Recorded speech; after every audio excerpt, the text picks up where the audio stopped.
Good morning, good afternoon, or good evening, and welcome to another episode of Jacob Walks Over a Bridge. I'm Jacob, and I'm currently walking over a bridge, and it's the Brooklyn Bridge because I hate myself. It's really just a matter of mixing things up and not walking over the same bridge twice in one day. Which I've done before, when I used to live in Queens and walked over the Queensboro Bridge every day, back and forth. But now that that's not the case, I've tried to diversify a little bit. And because I walked over the Manhattan Bridge on my way to Brooklyn, I figured I should walk over the Brooklyn Bridge on the way back to the island. Definitely not my first choice of bridges. You're all well aware. Thankfully, it's the middle of the day on a Wednesday. I think it's Wednesday. My watch confirms it's Wednesday. So thankfully, there won't be the usual weekend rush. And because tourism doesn't exist anymore, there'll be fewer people than usual, but still not looking forward to it. But you'll be right there with me to keep me company. So yes, I am walking from Brooklyn to Manhattan, which again, kind of like the last episode where I was walking in the evening, or early evening, late afternoon, which was a change. How often am I recording when I'm walking back to Manhattan? Especially these days, it seems like either I'm going from Manhattan to somewhere else or just not in Manhattan at all. So I guess I'm mixing it up and returning to the site of the first episode of the season, which, if this was the season finale, would be a fitting way to end it, ending it where it started. But it's not. It's like one of those episodes where, I don't know, it's been so long since I watched a good TV show that had plot twists and who knows what. But yeah, today again, it's another nice day to be walking. A little warmer than it was yesterday when I recorded that last episode. It's probably high 60s, low 70s, mostly cloudy. I'm no meteorologist, but it's prime walking weather.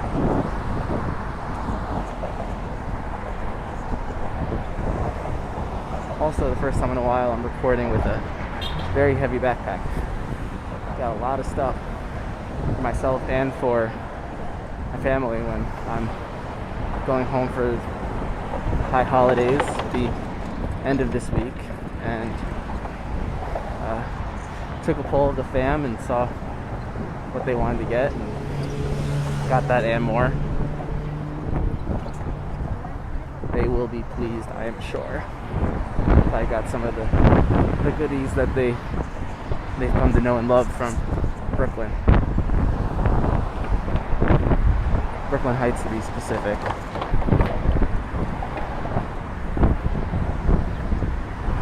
I guess the one perk about walking over this bridge instead of the Manhattan Bridge again is that not having to deal with the subway coming by every once in a while to liven up the episode. While I know it, I pride myself on keeping the sound the way it sounds on the bridge. And if one walks over the Manhattan Bridge, they will hear the subway. That's just a matter of fact. But in the long run, it doesn't really lend itself to a good recording. Whereas here, I just have to. The bridge is a shared pedestrian bikeway, unfortunately. So having to worry about bikes is always an issue, especially because there are certain points of the walkway where it narrows down to the point where if you're not careful, you probably could get sideswiped, and people walk 3-4 abreast, and sometimes you have to cross over into the bike lane, as I just did. Now, I try to be good. I look behind me to make sure no bike's coming. And I do this when I'm walking in the street and all, and I'm passing people, or going into where it's not technically my right of way. I walk. What was I gonna say? I make sure to look behind me to make sure, that there's no one that's gonna be sneaking up or I'm gonna be blocking. And then when I pass someone, I also do a double check just to make sure that they're still walking at the same pace that they were when I passed them, and that I'm not going to crash into them when I move back. Probably standard procedure for walking for anyone, but because I like to overthink things, I like to think that I've thought of ways of doing it. It's kind of like driving. I'm not unique. So then again, people seem to know. I'm sure you are all well aware that people don't know how to walk in general a lot of the times, and that's definitely what New Yorkers like to complain about in the city or wherever they go, that people don't know how to walk, and they're the only ones who know how to walk. And for the most part, they're right. New York having it's primarily a very walkable city, which lends itself to people learning how to walk very well. I guess I'm a bad example, because over the course of the last few years, I've developed a very different idea of what a long walk is, or what's a regular length walk. But I'd say probably the average New Yorker's endurance for walking is probably higher than average. Definitely we walk faster. We have places to go, people to see. And when the subway's delayed and you don't want to catch a cab, you gotta walk there. There'll be times where I get stuck behind tourists, can't pass them, there's no lane to do that on the sidewalk, and you're just stuck behind them, and they're walking at their pace, and you just wonder, this is what life is like. Such an easygoing, ambling along, and you just realize how slow everyone else is. I always was amazed that New Yorkers never had speed walking locked down in the Olympics, any sort of race. You think that, I know that speed walking itself is a very artful form of competition. The actual act of speed walking is not necessarily the same as regular walking, but I was always surprised that New Yorkers weren't we weren't the group. You think, the Kenyans are winning the marathon, the New Yorkers are winning the speed walking.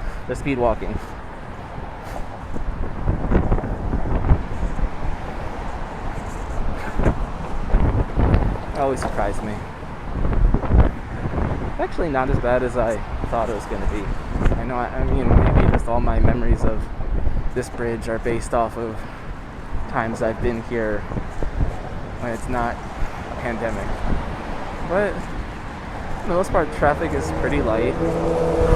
Of course, it's heavier than it was when I was on Manhattan Bridge. There were very few walkers. I was even able to take my mask, or at least slip it down for a little bit, get that cool river breeze. However fresh that is up to interpretation for the Hudson. But for the most part, it's not bad. There's a couple bikers, some families walking around, but it's really not all that bad. Let's see what it's like in a year. But for now, I'm not too mad. There's a helicopter flying overhead. I don't know if you can hear that.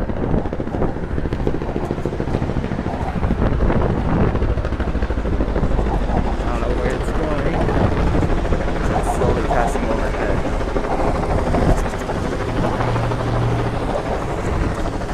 Maybe is that a police helicopter, maybe? hard to tell.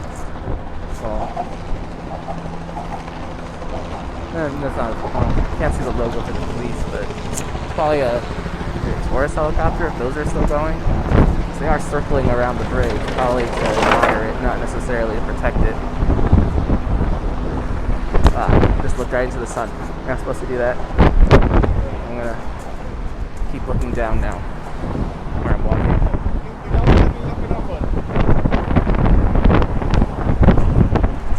I'm surprised I saw it, and I don't think I've seen this. I don't think I saw this the last time I was here or other bridges. But probably because we don't talk about it there. But there's every 20-30 yards there's a no locks $100 fine sign, which is smart, as I've discussed in previous episodes. That's a problem for bridges in general, but especially for this bridge. Of all the bridges in New York City, this is the most famous and most visited. You can imagine that it's the most romantic. People want to put love locks on the bridge, but I guess it's good that they have those signs up.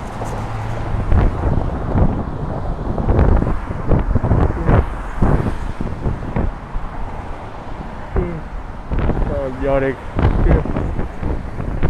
So I am happy with myself. Yesterday, before I walked over the bridge, I forget if I mentioned this yesterday, I had a very productive day on top of the walk I did to the supermarket, where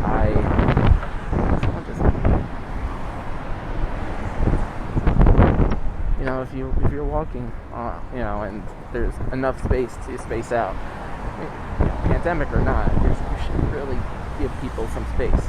And I just had to twist my way around a guy who was very set on walking in a straight line right in the middle of the path without any regard for who else was walking. Very disrespectful. I know people have done studies on how certain people are not going to get out of the way if they're walking. Especially, most of the studies focus on how, if a woman's walking, a man's not going to get out of the way for her, which I generally will. I mean, I like to subscribe to you walk on the right side of wherever you are. Whatever pathway, sidewalk, whatever you're on, you walk on the right side. That's, it makes for easy going for everyone. And I'll try my best to, if I'm passing someone, I'll stay to the far right, but still hold my ground. If someone's walking on the wrong side of the street or the wrong side of the sidewalk, I'll play that game of chicken with them. And it's whatchamacallit, a game I most often win because people realize that, maybe they realize that they're on the wrong side, or they just see me as an immovable force because I look very intimidating and threatening and will walk on the side they're supposed to. I think I overestimate how intimidating I am. Cuddly's probably a better term, but that's certainly a game I win, and that's I'm not going to get out of the way all the time. If there's a large crowd and I need to get around it, I will maneuver my way around, or if someone's being stubborn, I will eventually get out of the way. But in terms of people not taking into account where they're supposed to be and then being really obnoxious about it, that's something I don't appreciate. But back to yesterday, and on top of the walks I did, I also baked cookies in between. Baking is definitely something that I enjoy doing, something I haven't done a lot of since the quarantine started, generally because I don't want to be the only person to eat whatever I bake. I'm trying to watch my figure to a certain extent, but I had a coworker, agree to read something I wrote and give me feedback. It's as a sensitivity read, which is something especially as a straight white cis man, and writing, whose writing includes characters who aren't always cis white men, it's nice to be able to get people to read it from the, so that way, just to make sure that I'm representing people the correct way, that I'm not shooting myself in the foot, that I'm not making a mistake. Also, just good to get some opinions on that, because lest I try to get it published or even get it published, and then I draw the ire of certain groups, that could be the end of whatever writing career I wanted to start. But I asked her what sort of compensation she wanted, and all she said that she wanted was a birthday present. And seeing as how my cookies are the talk of the office, I thought it would be appropriate to send her some, and getting to support the U.S. Postal Service in the process. So I sent her a small. I didn't send her the whole batch. I wasn't gonna get a box that big to send them, but I sent a fair amount, and a card, and a coupon for one free elbow bump whenever we all return back to the office together. Something silly. It's a birthday present, and I tried to make it fun. I mean, sending cards is probably one of my favorite things to do for birthdays, because I mess around with it to a certain extent. I won't send a card that's, if it's someone's birthday, I'm not just gonna send them a happy birthday card. So that's just boring. It shows no effort. Even if you pick the funniest card they have at the whatever store you buy your cards at, even if you get the funniest card, it's still a birthday card. You could have just picked that out at random. They have no idea. So what I like to do is take a card that's maybe not necessarily for the exact thing that's being celebrated, and spin it around, and maybe cross some things out on the front or inside the card, and so in this case, I have a set of thank you cards. I got at least 5 years ago. I think my mom actually may have got them for me when I was first applying for my full-time jobs, as something to send to people that I rarely ever did. But I have a bunch of thank you cards, so I took one of those. I wrote, or on the front it just says thank you, like a little typewriter, and then under that I said thank you for being born. And then on the inside's blank, which is also nice, so that way I can have a lot of space to write. So I said thank you for being born, and then thank you for reading this, but mostly for being born, because you wouldn't be able to read what I sent you without being born first. Elaborate, it matches my style. In general, I have a very deadpan sense of humor, to the point where I never learned how to emote well. That's also one of my problems, where I'm a little monotone, and my joke delivery is very serious, very in line with the rest of how I deliver any sort of spoken conversation, to the point where people have told me, I have no idea when you're joking, or I didn't realize you told a joke until I just walked out of the room and burst out in laughter, because the joke was funny, but I didn't know it was a joke until too late. That's me. That's my sense of humor in a nutshell. I guess I'm kind of like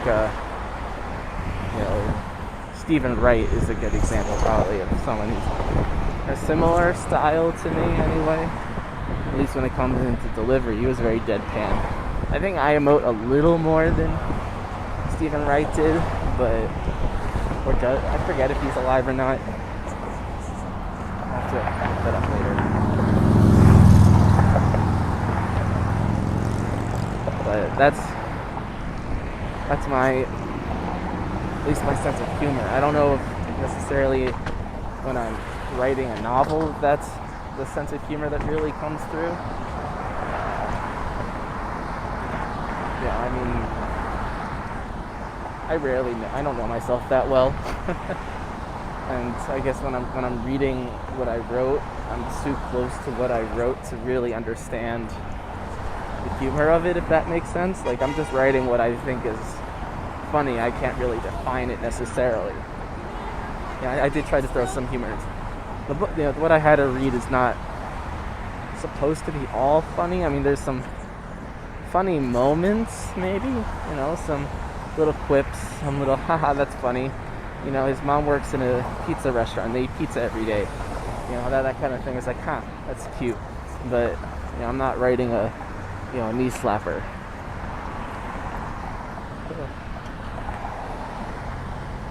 Well, I'd love to talk to you more, but I am quickly approaching the end of the bridge, and thus the end of this episode. I don't think I'm going to be walking over this bridge again anytime soon. Fingers crossed. I mean, I know I said this was a better experience than usual, but I don't want to take that chance again. That makes sense. I'd rather walk over the other bridges, and as I promised the last episode, I will try to mix it up a little bit more. Tomorrow, I actually am planning on walking over another bridge and recording another episode of, a brand new bridge I've never walked over. It'll be fun, and you'll be there with me in spirit and electronically. I don't know, are you're there with me in the past, or because you're listening to this in my future, so you're with me somehow. I digress. That's all for Jacob Walks Over a Bridge today. Anyway, good day and good night.